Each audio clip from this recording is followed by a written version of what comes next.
It is a fact that when people think of Africa, African history doesn't conjure up very much for most people because black people have largely been erased from the respectable commentary of history. So why is that? Well, the modern world of today didn't start today, it started in 1492. And what happened in 1492? Europe became the most powerful people on the planet. The fact that Europe has conquered, colonized and enslaved the rest of the world means that Europe controls information about the rest of the world. And they've been able to control the information in two ways. They control it directly by controlling information, and they control discourse around the information. Now, once people are in a position to control information, they are able to decide what goes into the schools, what goes into colleges, what goes into universities. They are able to decide whether or not a particular book gets stocked in a bookshop. They are able to decide what TV documentaries get made about certain information. And essentially, Europe has had something of a monopoly, and they've been able to use that monopoly to present themselves as the centerpiece of world history, world culture, world civilization, and remove us and the Native Americans completely from world history.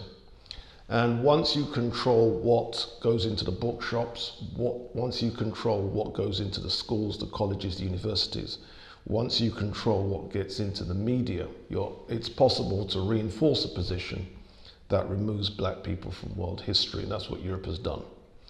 A second element as well is that Europe has controlled the discourse around history. And what that discourse in fact means is, on one hand, Europe has done a great deal to conquer, colonize and enslave black people and destroy our written records. Europe has also been able to write their versions of our history, sometimes quite truthful, sometimes quite accurate versions. The third thing they've been able to do has been to discredit those European scholars that told the truth. Now, that's a very powerful position because then you have one group of people telling the truth and another group discrediting them. So when ancient Greeks tell us that the ancient Egyptians were black people, you can then discredit those ancient Greek writers. When we're dealing with the West African Empire of Songhai, and Lady Lugard writes her book, A Tropical Dependency, which tells about the West African Empire of Songhai, you can discredit her and make her book disappear. And these are the kind of tricks they've been able to do. And then the fourth and final thing that Europeans have been able to do is shift the discourse by moving the goalposts. At one time, history was about, do you have records?